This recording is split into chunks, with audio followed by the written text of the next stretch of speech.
You are listening to KC Sports Network, proudly presented by Emprise Bank, your partner in possible. Hello and welcome into today's episode of KCS An Update. I am your host, Tucker Franklin, joined today by Brett Kollmann. Brett, I think you've been tapped as a Chiefs fan after I think you've made amends with Chiefs Kingdom. You've been tapped as one of our own. How have you been? It's been a while since you've been on the show. The Chiefs have won the Super Bowl, have had a parade since then. There's been a lot of joyous times in Kansas City. I want the record to reflect, because I feel like I'm not getting enough credit here, that I actually picked the Chiefs to win the Super Bowl. You did. Feels like everybody on planet Earth was like, oh no, Eagles got this. You know, Chiefs haven't played anybody like them. Well, I was like, well, they haven't played anybody like Patrick Mahomes either. So I'm going to take credit for that one. You know, taking the valiant underdog Kansas City Chiefs. Wild, right? It seems like looking back at that, it feels a little bit kind of like Matt Lane made this comparison when we were in Vegas of like the Chiefs and the Eagles, or I think it was the Bengals and the Chiefs, like looking at it as like from the perspective of the Chiefs going to that Super Bowl against the Buccaneers, right? Like they kind of had some fool's gold in the AFC Championship game leading up into that with like the backup tackles. Like, oh, they were able to handle the Bills. We'll be fighting against the Buccaneers. Kind of the same thing happened against the Bengals, right? And then they're like, oh, that'll be fine.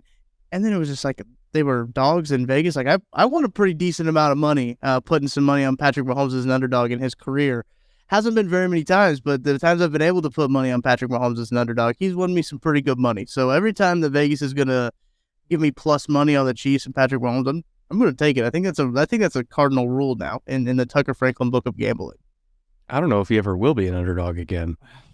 I mean, this was the year, right? Like this was supposed to be the rebuild. I mean, I say that as somebody who picked them to win the division back in August, but still, like this was supposed to be, if you're ever going to get them, now is the time. Like coming off the Tyreek trade, we had a receiving core of Mecole Hardman, Juju Smith-Schuster, and MVS as your top three, and you're hoping to get Sky Moore involved, and Travis Kelce's 34, and you know, the defense is a whole bunch of maybes because it's a whole bunch of rookies in the secondary, and Frank Clark isn't Frank Clark anymore, and it's Chris Jones versus the world, and then they won the Super Bowl. So it's like, if that was the rebuild year, what happens when we get some of that money off the books, to put it diplomatically, and I'm sure we'll talk about that this episode. Like, what happens when they free up some space, and like they could trade for Brandon Cooks right now and like not care and get an upgraded receiver. They could trade for DeAndre Hopkins and not care and get an upgraded receiver and be better next year. And they already won a ring. It is kind of crazy. And Brett, you're joining me to give a little bit of we're going to talk roster construction from the draft, free agency, cap space, kind of some strategies in kind of the draft picks and free agency, as well as some areas of concern that the Chiefs need to address. Basically, it's an offseason primer. If you guys are just ready to kind of turn the page. We've turned the page here, obviously, at KC Sports Network. We've already flipped our page to the draft. As Brett, I know you've flipped your page to the draft. We've got a couple draft shows out already. We'll have more draft shows coming up. But I want to talk, let's start, and let's talk about free agency, because if we look at the dates here, these are the key dates that you need to know. February 21st, the tag window opens. So that's just around that already happened. I just realized it is February 23rd, so that's sick. March 13th, legal tampering for free agents begins. I always laugh when I read legal tampering, because that's not it. It's actually at the combine. Like, that's when it happens. Like, that's legal tampering. We could acknowledge that, right? Like, that's where half these deals get worked out. 100%. And that's on Monday, is when everybody will get into town. So March 15th, league new year will begin. I think that's when deals can actually be signed technically.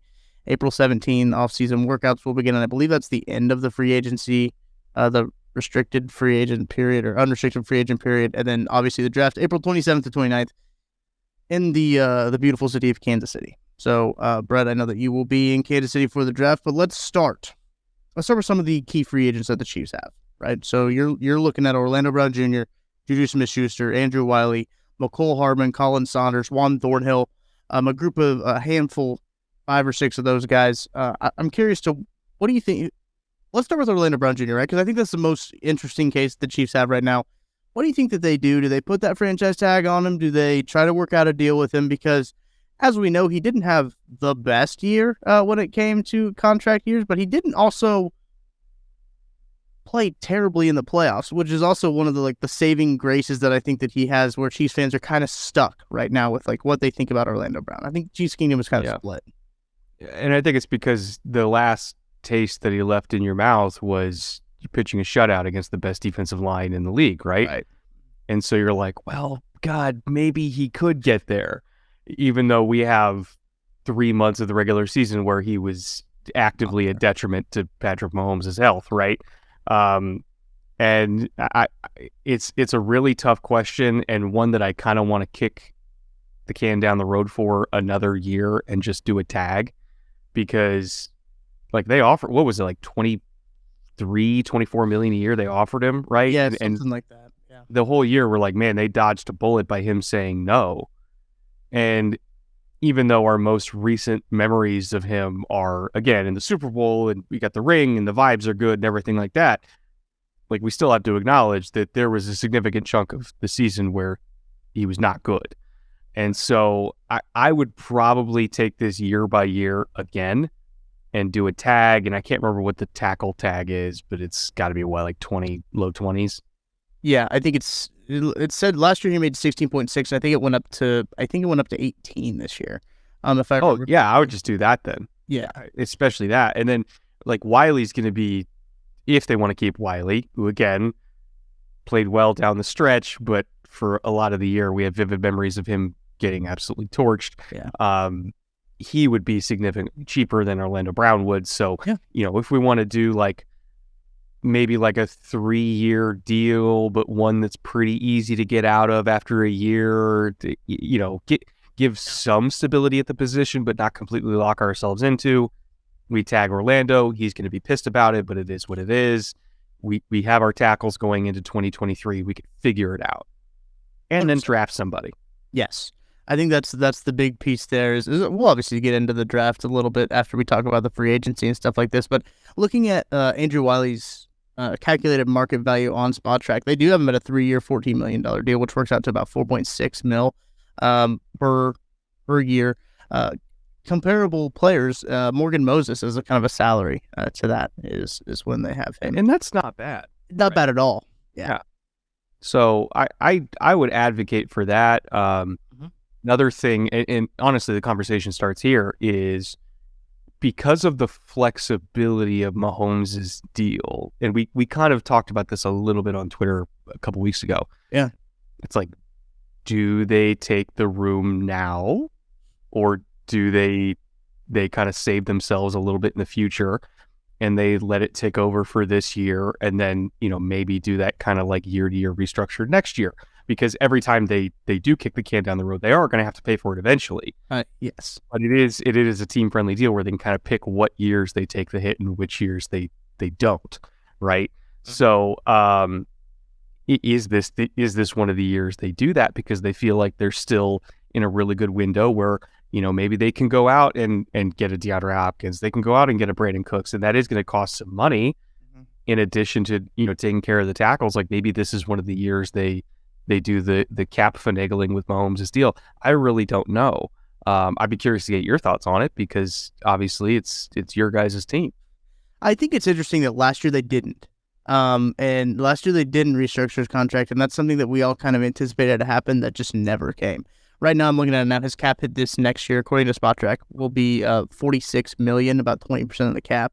And I do love, Brett, on the tweet that we were talking about, is people will look at that and just be like, Chiefs are screwed next year, not realizing how his deal is structured, that they can literally just sell the naming rights to a parking lot and probably pay for his signing bonuses. But I think that's a good one too. You have to think that they're going to restructure it, especially if they do want to bring in a wide receiver, as you mentioned, as a DeAndre Hopkins. I know Keenan Allen has kind of been talked out there about from people on Twitter about to bring in, but I do like DeAndre Hopkins, and as you mentioned, there's a lot of guys out there in the free agent market that they can replenish that wide receiver market with. As you mentioned, Juju Smith-Schuster, and if they do want to free up some cap, they have some guys that they can maneuver some cap with, right? MVS is a guy that they can get some cap freed up with. Frank Clark is a guy that has a $9 million dead cap right now at post June 1, but his cap hit as of now, he'd be the second highest cap hit at $30 million. And that could be a restructure as well, like they did last year. They restructured his deal, maybe add on another deal. They can do a lot of stuff. And Chris Jones, again, that's a $28 million cap hit there. So if you want to extend Chris Jones too, because I only believe he has 1 year left on his deal, if you want to extend him and kind of push it down the road again, because that's what they do, is they think that this cap is going to boom even more, right? As TV deals keep getting bigger and bigger, they think the cap's going to boom even more, so they just keep pushing that money. I love it. That's what I do. That's a future me problem. We're going to worry about that in the future. Let's just get all this together right now. But they do have some ability to free up some more cap and bring in some guys, because right now I believe SpotTrack has them at about $500K in cap space right now. Yeah, I was looking at over the cap, and if they cut pre-June 1st Frank Clark, they saved $21 million. Right, yes. So, like, like we can get $28 million extra on the books to take care of the tackle problem very easily just by doing a move with Frank Clark and MVS. Mm-hmm. And I kind of feel like it's time for that after all these years, like on the Frank Clark side. Like, I kind of feel like it's time. Like, yeah, a $28 million cap number it's a lot for what you're getting from him, right? Sure. So maybe there's a restructure on the table because he's a good locker room guy and they like him there. And I mean, you still need to get edge snaps from somebody, right?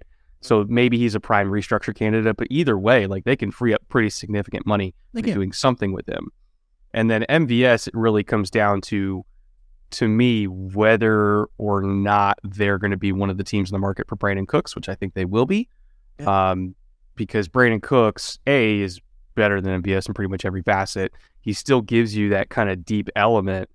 And he can be well, Travis is the number one, but in terms of receivers, he can be a true number one for you, which I do think is one of the areas that they were kind of missing last year, which was, hey, we just got to go win out there. Somebody other than Travis, please go win. And Brandon Cooks can do that.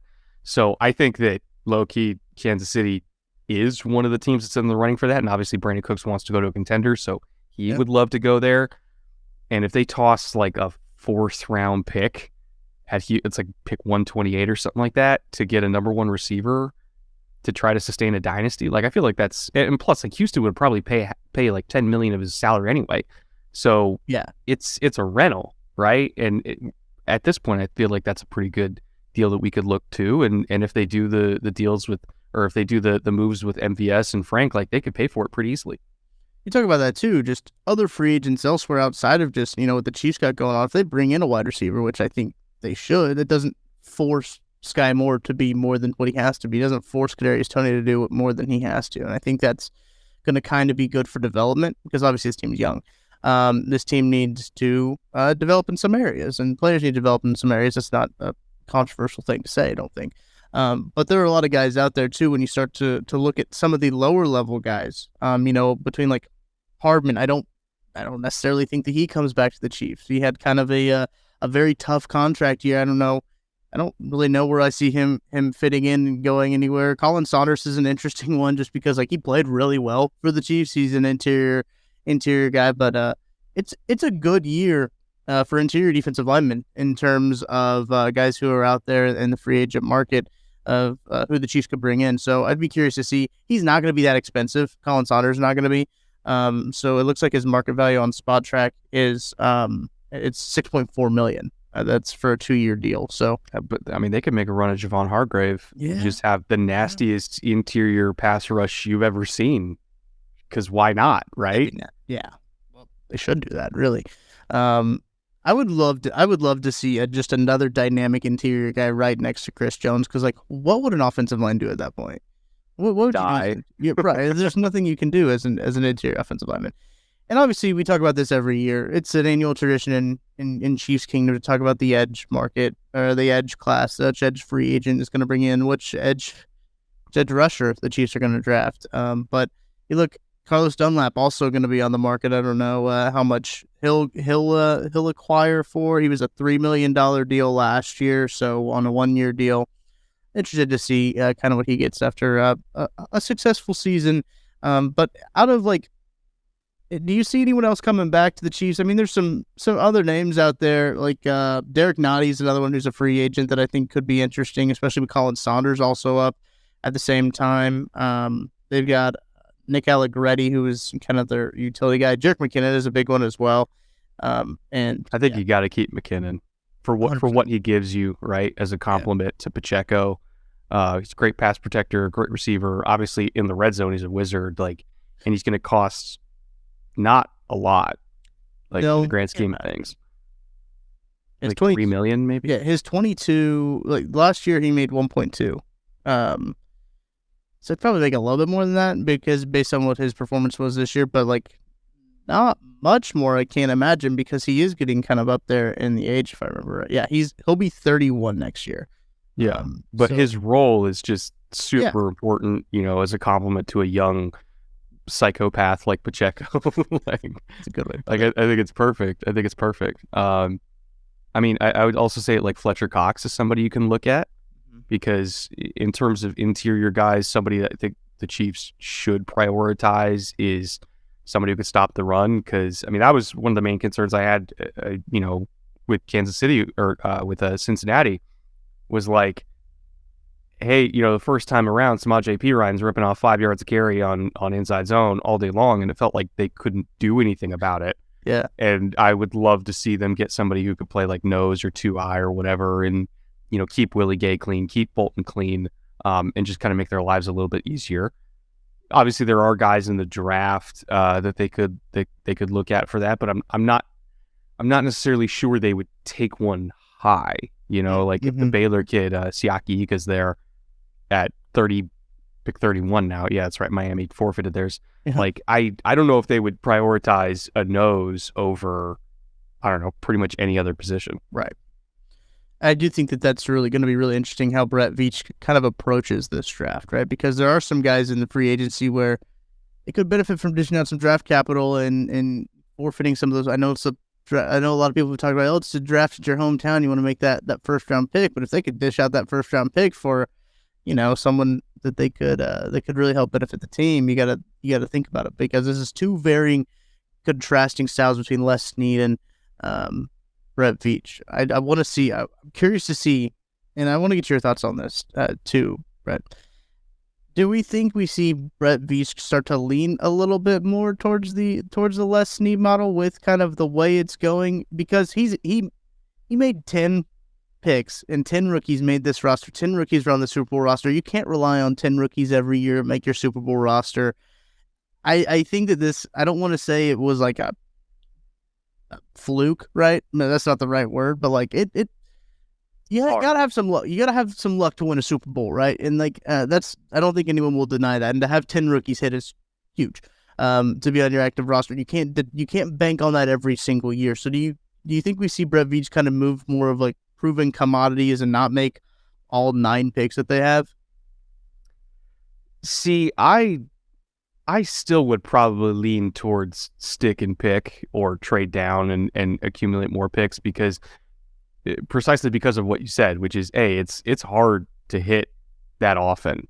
And so you might as well give yourself more swings at the plate. And the reality is, like, even though they can do some cap finagling with Mahomes, like, eventually the bill's going to come due. Right. Yeah. And so it helps when the rest of your roster is cheaper in order to give yourself flexibility. Because they're going to have to, it's not going to be this year. It's not going to be, probably won't even be next year or the year after that. But like, the cap number eventually will be something a little bit crazy. Like one of those years it's going to have to hit.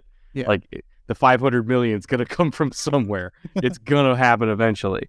And so to kind of avoid being a New Orleans Saints situation, like eventually they are going to have one of those years where they take it on the chin, and you're going to need a cheap roster, a good roster, but a cheap roster around Mahomes to still be viable.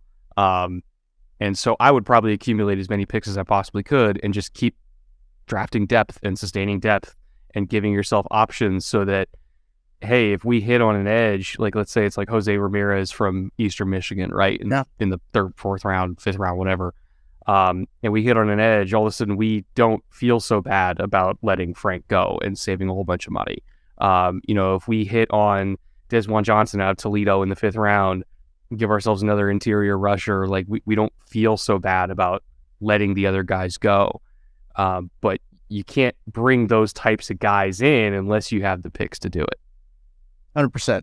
And what I kind of think is interesting too, I want to flip this out there to you. A thought that I've had, not necessarily that I agree with, but I've had this thought. You know those intrusive thoughts you get, Brett. Yeah.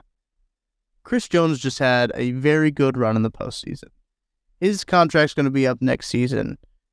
Do you, with the guys that are up for the interior defensive line, you know, you mentioned Javon Hargrave, you mentioned a guy that you could probably sign and get in there, Dalvin Tomlinson, some guys that you could, I don't want to say replace Chris Jones with, but do you sell high on Chris Jones and try to trade him somewhere to get picked?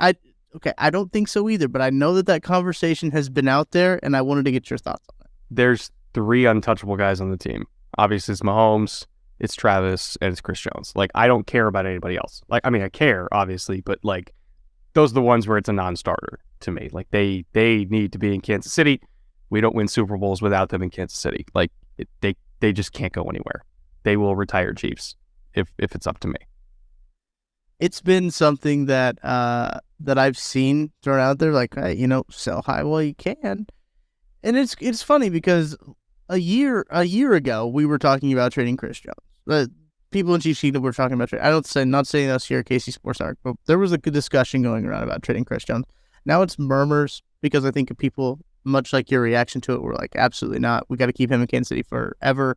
So I do think that a Chris Jones extension is incoming, and I think that will kind of shift his cap number a little bit. To obviously they can do all kinds of, the cap's really not real because they can do so much finagling to it and to the numbers year to year. So yeah, I do think that position value, position wise, Brett, kind of shifting the focus here to, you know, kind of pre-draft free agency. Do you see the Chiefs bringing in anyone in the free agent market, whether it is even a unrestricted free agent or a trade? Or what position group would you say the Chiefs need to kind of address and have a little bit more help at? I mean, I think edge is just a constant discussion. Right. And it always has been. It feels like it's a meme at this point where it's like, oh, what edge are they going to take? And not that edge is bad right now, but they're just going to need more guys, you know, because Carlos is a free agent and because, you know, they might jettison Frank to save $21 million. Like, you still got to get snaps from somewhere. And so say if, you know, Will McDonald from Iowa State's there at 31, which like isn't guaranteed, but it's possible. He would be somebody who I think would absolutely fit this team. Freak of nature, super bendy, like very, very good at the Senior Bowl. You know, Nolan Smith from Georgia might be there. And again, another guy coming off the edge. I think he profiles to be just as good, if not better, of a pass rusher as Karlaftis did. Like, this is a very, very, very, very good edge class. So I would say, you know, looking at that position front and center at 31 is good.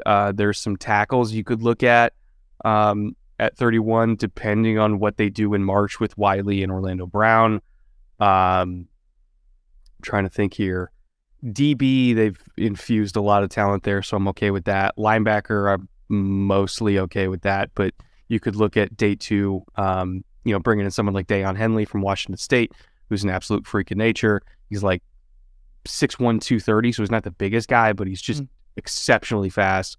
Former receiver, former quarterback, former returner.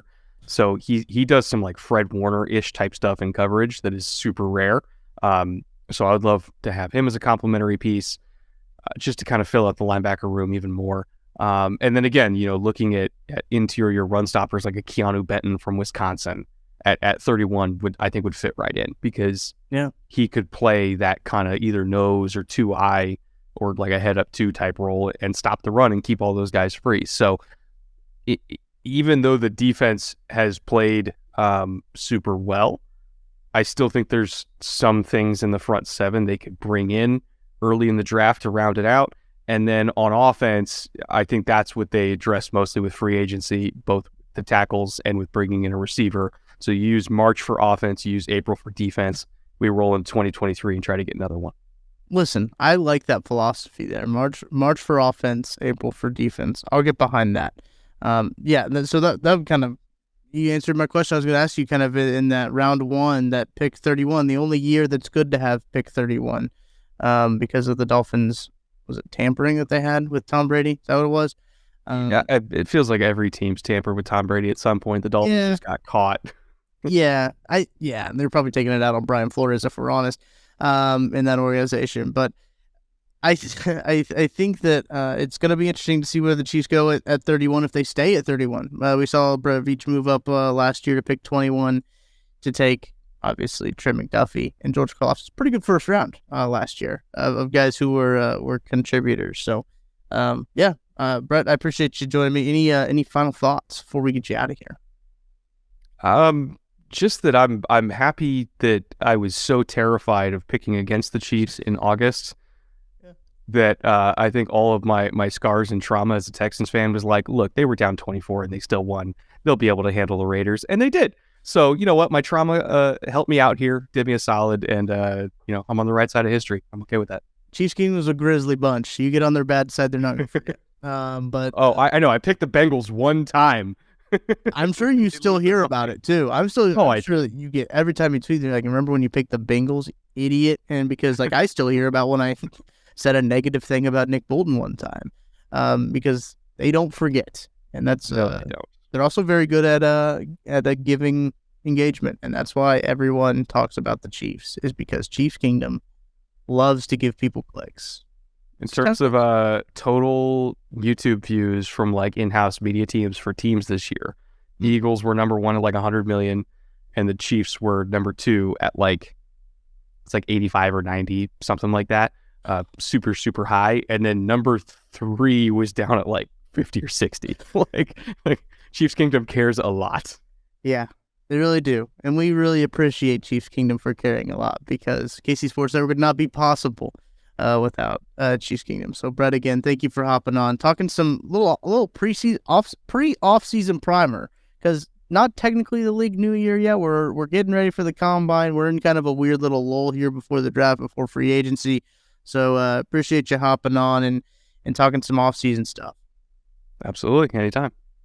That's going to do it for today's KCS and update presented by DraftKings. Thank you for listening all the way to the end of the episode.